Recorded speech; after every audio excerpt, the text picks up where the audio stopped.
This is the second part of the UAS8 recap video on factoring, going back over all the factoring you had last year. You are going to need to spend some time with videos and your book and doing some of these things if factoring isn't coming back to you. Please use the resources you have. So as we go through this second part, the first video was about monomial factoring, taking out a largest GCF from all the terms. And if there's 4 terms, looking at factoring by grouping. If there's 2 terms, seeing if it's a difference of perfect squares expression. Then we want to talk about factoring trinomials, 3-term expressions. Please keep in mind all your factoring will be done non-calculator. So if you are dependent on that to check factors, you need to start practicing diligently without your calculator so that you're able to do that. So as we go through and do these, the trinomials that we're talking about, the 3-term expressions, usually fall into 2 groups. The one whose a value, and we're thinking about that standard form of quadratic expressions, ax squared plus bx plus c, but the variables could be anything, but a is that leading coefficient, that first value. And since we have 1x squared, that's what we mean by a being 1. So when we have a equals 1 and we think about where these came from, this x squared came from the very first thing we were multiplying together, and that 27 came from 2 other numbers being multiplied together. The value in the middle was a combination of like terms at some point in our simplifying. So we need to see how we can break that back up. As I always do, first check for GCF. If there is a GCF, you always want to take that out from all your terms. In our case, our GCF is 1, and a GCF of 1 doesn't get us anywhere. So as I go to factor, my goal is to binomial factor, to put this back into 2 expressions that would multiply back out to the one we have. Many people can do this without some sort of extra device, and you really need to see which steps you need to take in order to do this efficiently and correctly. So some people are able to think it through as I know that I need that for my x squared. And then for 27, I know, and I'm going to make this visual, I know I need things that would multiply to be 27, so whose product is 27, but whose sum, meaning my like terms that would come from doing this step and this step of the distribution, then when I add those 2 terms together, I'm supposed to get negative 12x's. So I need 2 numbers that will at the same time multiply to be 27 and have a sum or a total of negative 12. So as you think through different factors, we're going to come up with a negative 9 and a negative 3 as the values we would need. If a is 1, these are in fact the values we'll need here as our factors. And you can do a quick check by FOIL that x times x would be x squared, minus 3 times x, negative 3x, minus 9x, that's that total negative 12x in the middle, and plus 27. So try another one here. So this x squared minus 10x plus 16, again, I want to check for GCF factoring always first before I try anything else. Then I want to check for any special patterns or binomial factoring techniques that I can do. So as I go to do this, I know that since this is a single x squared, my factors are going to be, if it's factorable, and not everything is, x and x here. Then I need to think about how I'm going to get that sum of negative 10.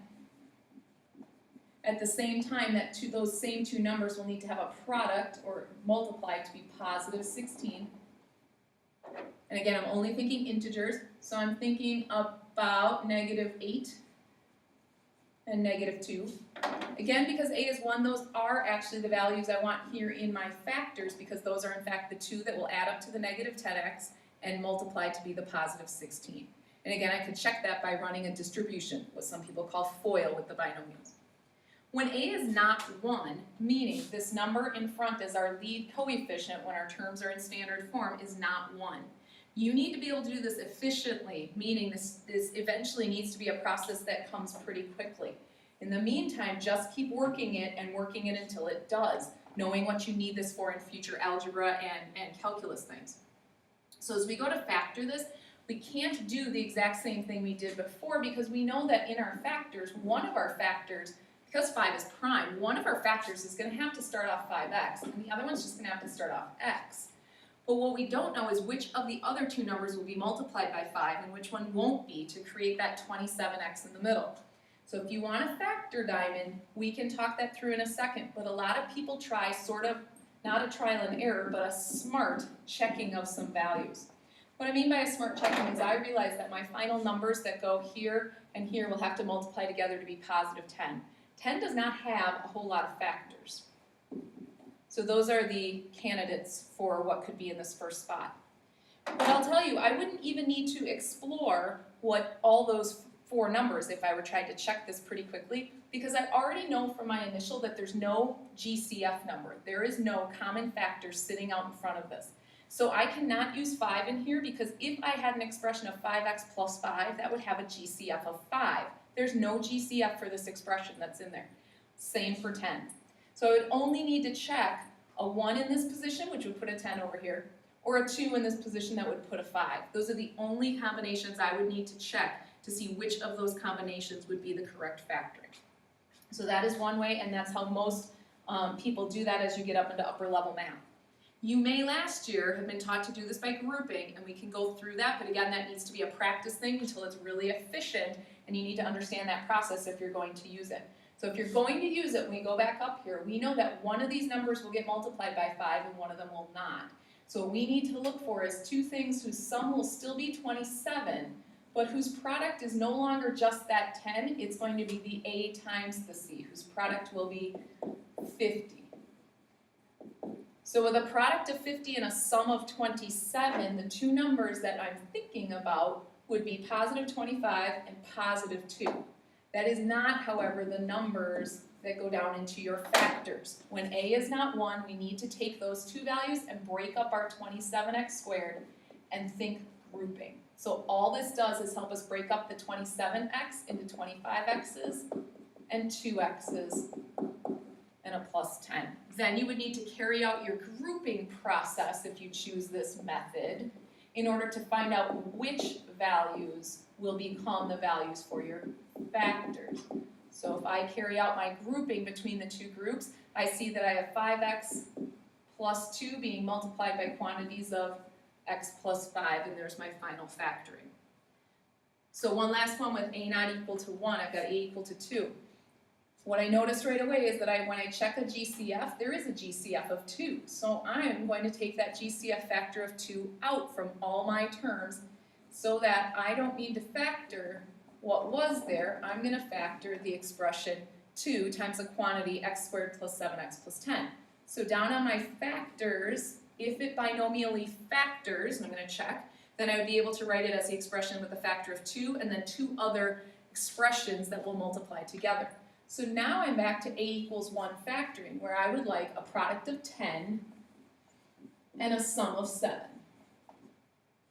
And I can easily see a 5 and a 2 coming out of this pattern. Because a is 1, those are exactly what I need inside here in order to have my two factors, and I could check that by multiplying it back out. This is the place where most people will need to spend the most time, especially when a is not 1 and you can't factor it out. How does this relate to area? Why are we doing this in here? So if two different expressions were given for side lengths, let this be a swimming pool, a picture frame, all the typical kinds of things you see, but then also sort of the practical things. So one side of a room versus the other. If I could have its factored form, I can see the base and the height that multiply together to form the area. So in its factored form, that 2x plus 1 could represent base, and that x plus 3 could represent height. In its expanded form, then the product of those two, the 2x squared plus 7x plus 3, would represent its area in its multiplied out form. Going in reverse, if we had the area of a rectangle in its expanded form, I would be able to factor in order to get back to the base and height that created it. So since area for a rectangle is base times height, if I'm able to come up with expressions that multiply back together to be that, then I'm able to locate the base and the height expressions for that area. Since a is not 1 here, we want to think about what this is going to have to look like. We do know that 2x and x is the only combination that will get us 2x squared. Again, you might want to try some different values in here. You could do that by diamond and grouping. Okay, go back a page if you need to review that process. Otherwise, I'm going to test a few things out. Here's what I'm going to test out. With my 2x and x being the only candidates, because 2 is prime, I know that 6 only has a handful of factors. I know there's no common monomial here. So when I go to test out numbers that can go into my 2x expression, a 1 could with it, a 2 cannot because that would create a common monomial, a 3 could, but a 6 could not. So if this is going to factor, there's no way I can leave behind factors like 2x plus 6 or 2x plus 2 because I already know that there's no common monomial and this would create them. So as I'm doing this, it's going to have to work with either the 2x and the 1 in the first spot or the 3 in the first spot. So those are the only two I'm going to try to make work and see if I can get that 6 to come out but 7x in the middle. So 2x would have to multiply by the 1 times 6 out here, and that's not going to work because that's going to create 12 x's and an extra x, and there's no way those two go together to make 7 x's. With the 3 here, there'd need to be a 2 here. When I multiply this out, I'd have 4 x's from my outside terms, 3 x's from my inside terms. Those would add together to make 7 total x's and at the same time multiply to be 6. So one of my expressions represents base, it doesn't matter which one. One of my expressions represents the height for that rectangle. So just a summary, if you need to freeze this screen and think through some things, you might want to take a peek at this. It sort of reviews all the things we've been talking about. And then you're going to solve, and your book was very clear on this in the reading, so please go back and make sure you do that. So let's play a little game for a second, and this isn't as much fun on a video, but I'm thinking of two numbers. And if I tell you that they multiply to be 24, there are lots of different arrangements that you could give me. There are many possibilities. I could be thinking of 8 and 3, I could be thinking of -6 and -4. There are many sets that you could give me. Same if I said they multiply to be 8. There are many sets of numbers you can give me. You wouldn't know specifically something about either of my numbers. However, if they multiply to equal 0, there is something I know. If I give you the idea that two numbers have to multiply together to be 0, there's only one way that 0 happens. 0 only happens in a product if one or both of the numbers is 0. So I know something. One or possibly both numbers is 0.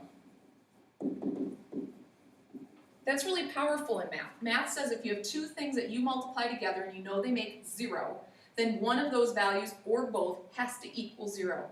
So as you go through and solve, and again, the book's got a really nice set of examples on this. If you go through and solve, if something's in factored form, as this first example is, so that I have one quantity multiplied by another quantity and it equals 0, here's what I know. I know that the x minus 5 expression could be worth 0, or the x plus 3 expression could be worth 0. If either of those two things happens, when I multiply those quantities, I will get 0, meaning I'll have solutions. So x minus 5 would be 0, add 5 on both sides when x is positive 5.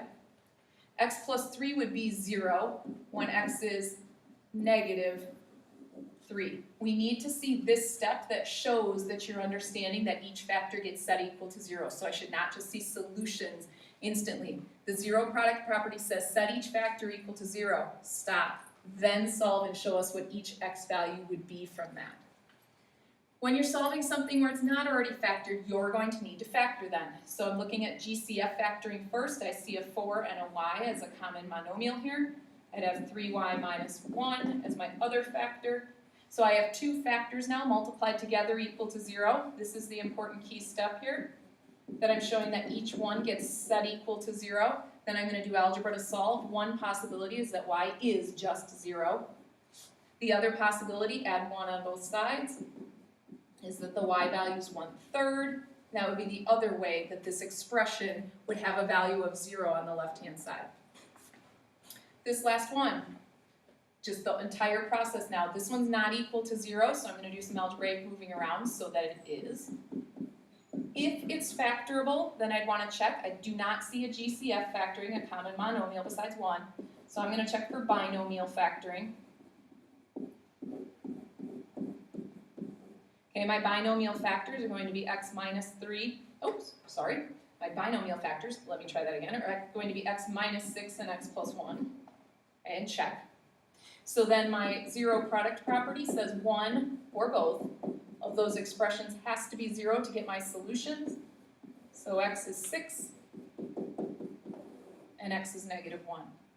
So please use the videos and the references you have, and then come in for help after showing me that you've got references under control, and then ask questions.